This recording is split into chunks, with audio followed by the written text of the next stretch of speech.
You make dua for provision. You ask Allah to open doors. You read about the wealthy companions, and still you're stuck, still stressed, still broke. You've done everything right spiritually. You pray, you give charity when you can, you avoid riba, but the money just isn't coming. You're not lazy. You're not being punished.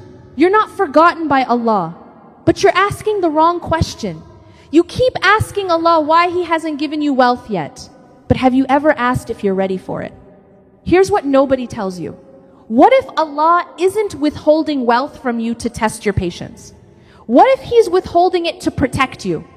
Because wealth in the wrong hands doesn't elevate you. It exposes you. It amplifies everything you are, your discipline, your greed, your gratitude, your arrogance. You don't have a money problem, you have a stewardship problem. And until you fix that, more money will only create more chaos, more stress, more temptation, more ways to destroy yourself while thinking you're building. These 8 habits aren't get-rich-quick schemes. They're not crypto tips or business hacks.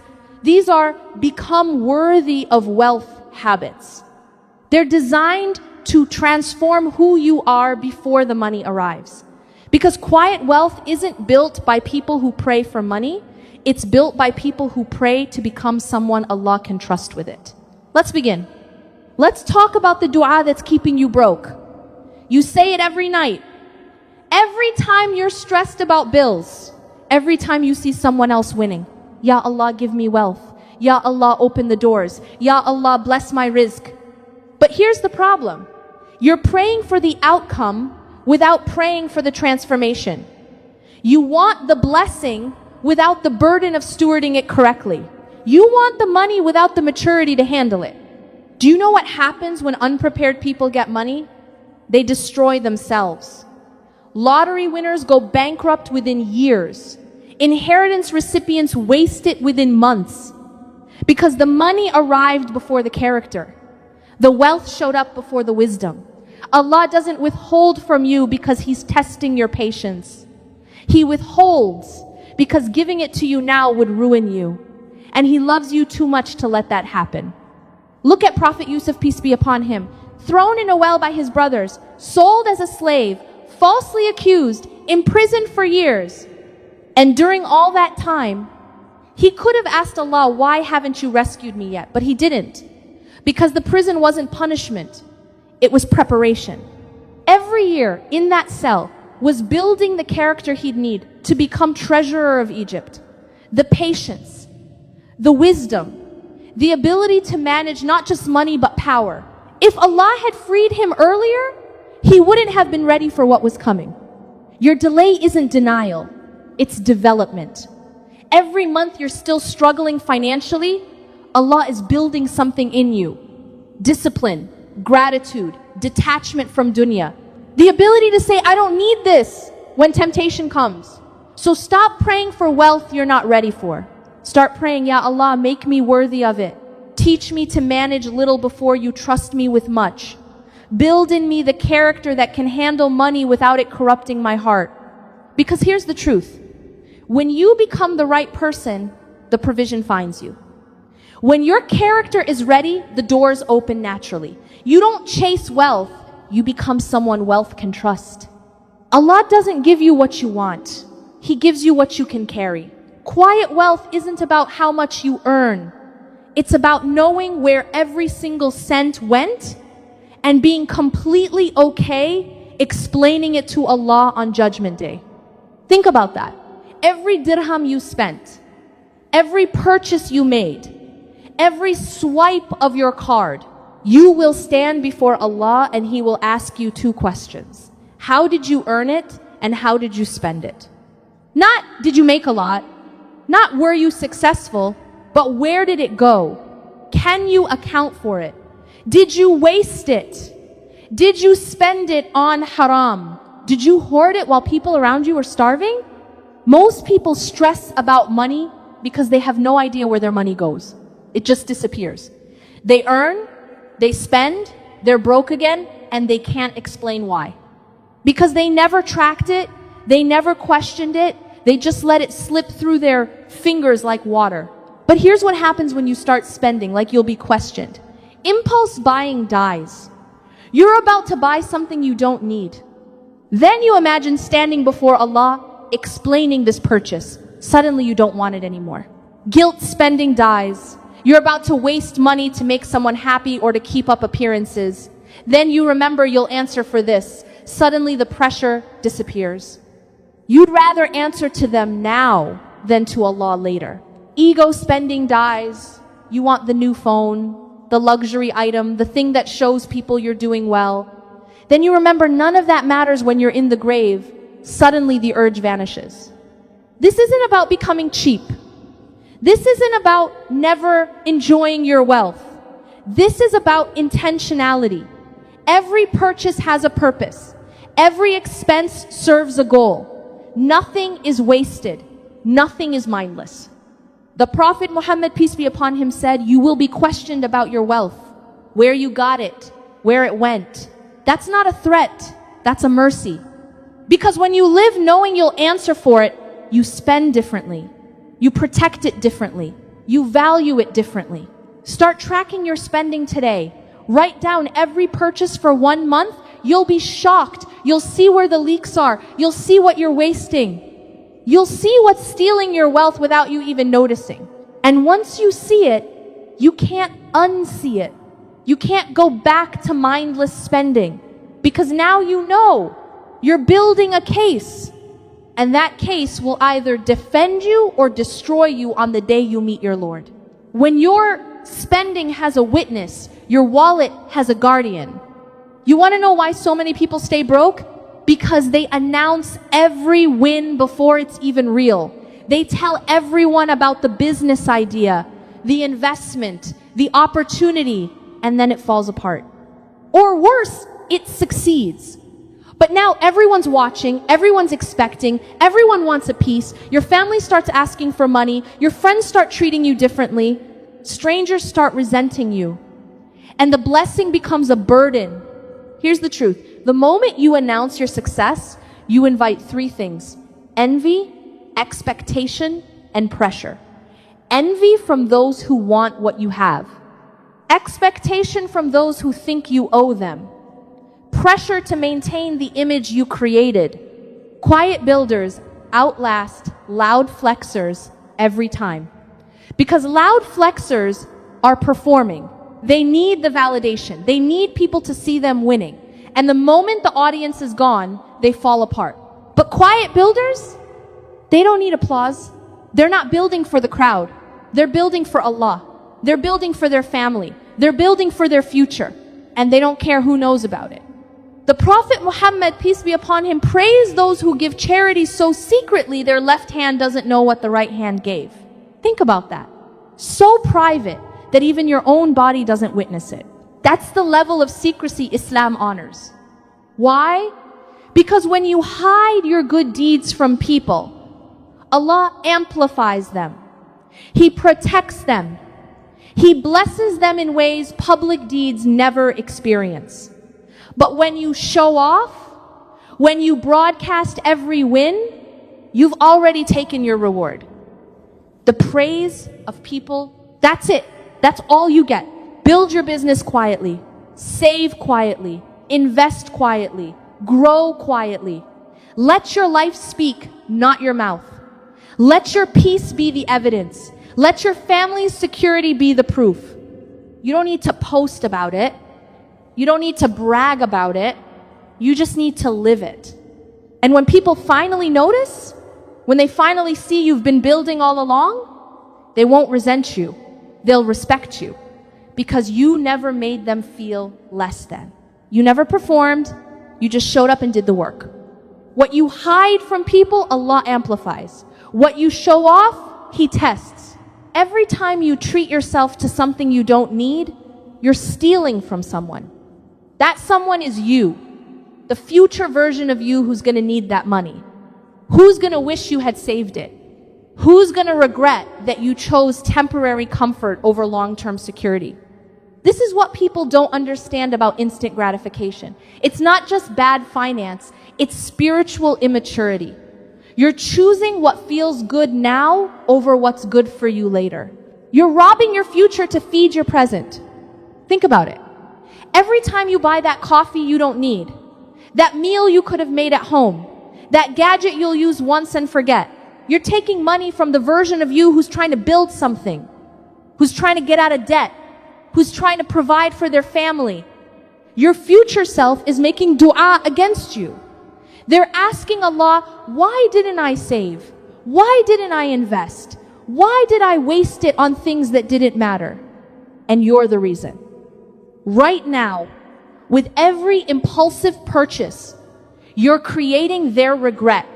The companions understood this. They would save dates for months, store leather for years. They delayed reward because they understood something we've forgotten. Delayed reward equals multiplied blessing. When you wait, when you sacrifice now, Allah honors that patience later. But we live in a world of instant everything. Instant food, instant entertainment, instant satisfaction. And we've brought that mentality into our finances. We can't wait. We can't delay. We see it, we want it, we buy it. And then we wonder why we're always broke. Quiet wealth is built by people who can say not yet without feeling deprived. They don't feel like they're missing out. They feel like they're investing. Every no today is a yes to something bigger tomorrow. Start practicing this today. When you want something, wait 24 hours. If you still want it tomorrow, wait another week. If you still want it after a week, then maybe. But most of the time, the urge will die, and you'll realize you never needed it. That's not deprivation. That's wisdom. That's the difference between people who build wealth and people who chase it. Builders delay. Chasers consume. Every time you say yes to your impulse, you say no to your future. Let's talk about charity. Real charity. Not the charity you give from your excess. Not the change you drop in the box because it's easy. Real charity. The kind that costs you something. Giving when you're comfortable isn't charity. It's disposing of excess. You have so much that giving doesn't even register. You don't feel it. You don't miss it. So what did you sacrifice? Nothing. Real sadaqah happens when giving it hurts a little. When you have to choose between keeping it or giving it. When giving it means you go without something you wanted. That's when Allah sees your sincerity. That's when the reward multiplies. The companions didn't give when they were rich. They gave when they were poor. They gave their last meal. They gave the clothes off their backs. They gave before they felt ready because they understood something. Generosity isn't about having much. It's about giving what you have. Allah says in the Quran, you will never attain righteousness until you give from what you love. Not what you tolerate. Not what's extra. What you love. The money you are saving. The thing you were planning to buy. The security you were building. That's what Allah wants to see you release. Why? Because giving what you love proves something. It proves your wealth hasn't enslaved you. It proves your money is a tool, not a God. It proves you trust Allah more than you trust your bank account. Here's what nobody tells you about charity. It's not just good for your akhirah. It's good for your dunya. Wealth flows toward those who move it, not hoard it. When you give, you create circulation. You break the stagnation. You signal to Allah that you're ready for more because you're not clinging to what you have. But when you hoard, when you refuse to give until you're comfortable, you're telling Allah you don't trust Him. You're saying, I'll give when I have enough. But enough never comes. Because enough is a moving target for a heart that's attached. Give now. Give when it's uncomfortable. Give when you're not sure you can afford it. That's when it counts. That's when Allah sees you're serious. And that's when the doors open in ways you never expected. Wealth flows toward those who move it, not hoard it. Every financial regret you've ever had started with the same sentence. I'll just buy it now and figure it out later. That thought, that impulse, that urgency you felt. That wasn't wisdom. That was shaitan. Because shaitan doesn't need you to make a massive mistake. He just needs you to make a quick one. A decision you didn't think through. A purchase you didn't sleep on. A commitment you made in the moment. That's all he needs to derail you financially. Impulse is emotion disguised as urgency. It tells you if you don't do this now, you'll miss out. It tells you this deal won't last. It tells you everyone else is doing it and you believe it. So you move fast. You skip the thinking. You jump and then you regret it. Days later, weeks later, months later, you look back and think, why did I do that? What was I thinking? You weren't thinking. That's the problem. You were reacting. Here's a rule that will save you thousands. The 2-4-hour rule. Any big purchase, any investment, any loan, sleep on it. Give yourself 24 hours to think, to pray istikhara, to ask advice, to let the emotions settle. If it's still the right move tomorrow, proceed. If it's not, you just saved yourself. Because 80% of the time, when you sleep on it, you don't want it anymore. The urgency fades. The clarity comes. And you realize it was never that important. The Prophet Muhammad, peace be upon him, would seek refuge from hasty decisions. He would pray against rushing into things without thinking because he knew something. Quick decisions are usually wrong decisions. Wisdom takes time. Clarity takes pause. This applies to everything. That business opportunity that sounds too good to be true, that investment your friend is pushing, that car you suddenly need, that house you have to buy before someone else does, sleep on it, pray on it, think on it. If it's from Allah, it will still be there tomorrow. If it's not, the door will close. And you'll thank Allah you didn't rush. Because the regret of moving too fast is far worse than the regret of moving too slow. If you can't afford to wait 24 hours, you can't afford the decision. Here's a question that keeps people broke. Can I afford it? They see something they want, they check their bank account, they have the money, so they buy it. And they wonder why their wealth never grows. Because affordability isn't the question. Just because you can buy something doesn't mean you should. Poor people ask, can I afford it? Wealthy people ask, does it serve me? What's the difference? One is about ability, the other is about alignment. One asks if you have enough money, the other asks if the purchase moves you forward. One is short-term thinking, the other is long-term strategy. Every purchase is a decision.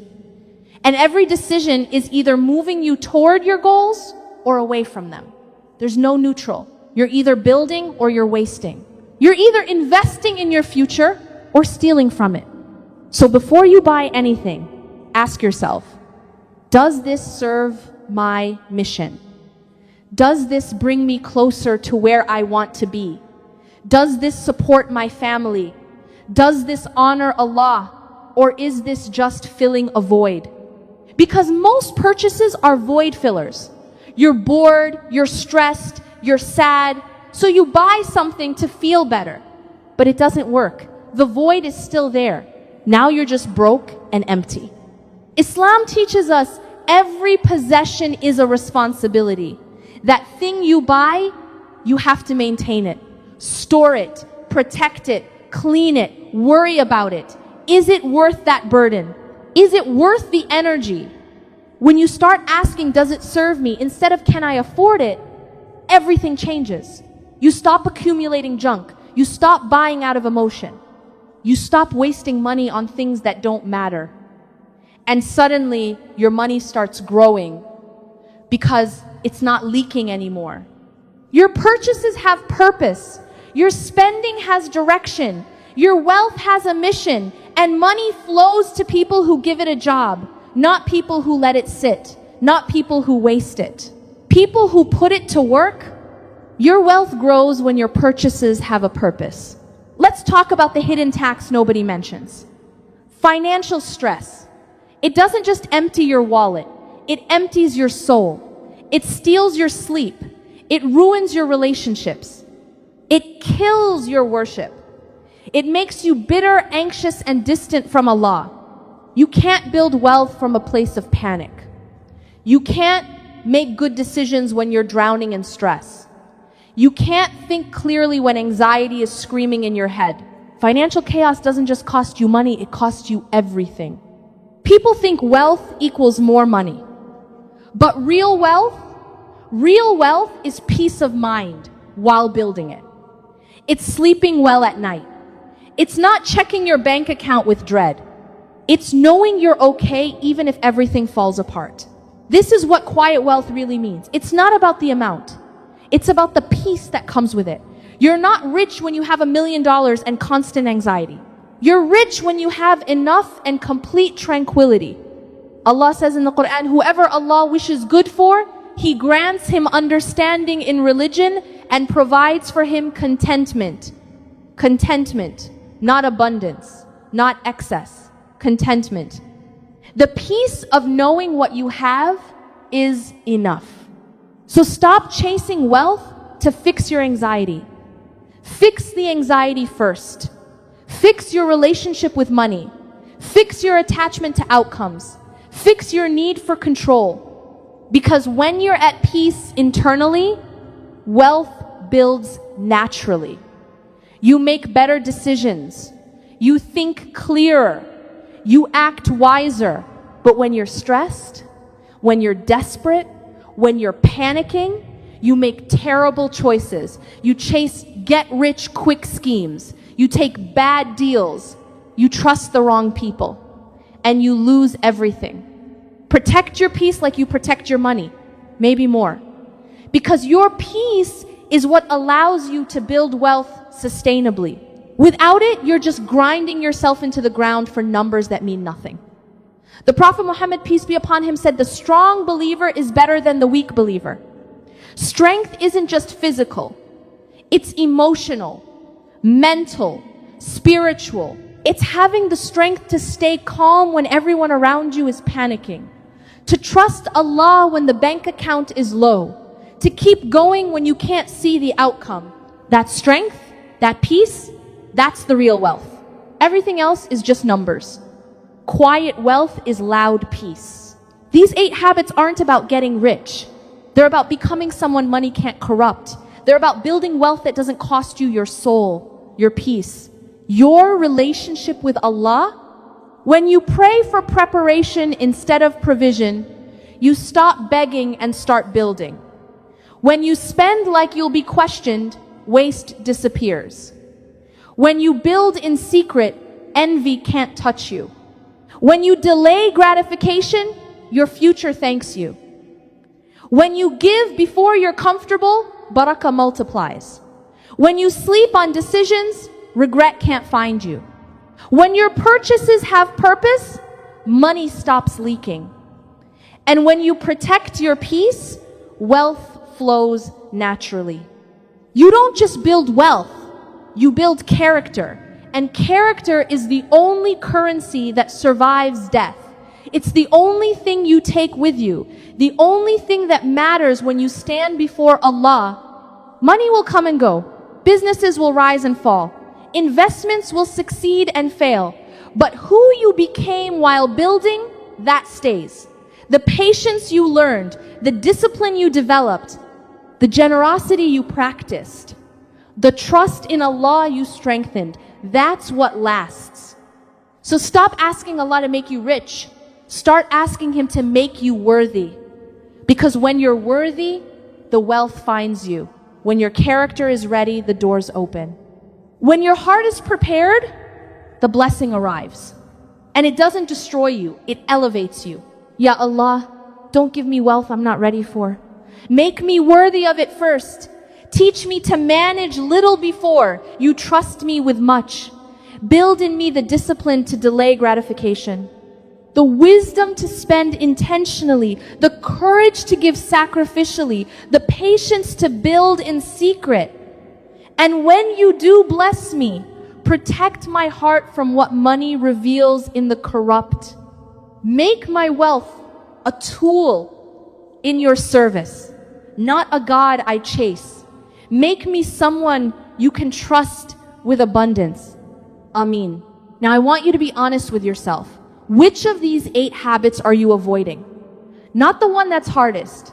The one you know would change everything if you actually did it. The one you've been making excuses about. The one you've been delaying. You don't have to tell me, but tell yourself, honestly. Write it down. Say it out loud. Because that's the one keeping you stuck. That's the one between you and the breakthrough. That's the one Allah is waiting for you to finally face. Stop waiting for permission. Stop waiting for the perfect moment. Stop waiting to feel ready. Just start today with one habit. And watch what Allah does with someone who finally stops talking and starts moving.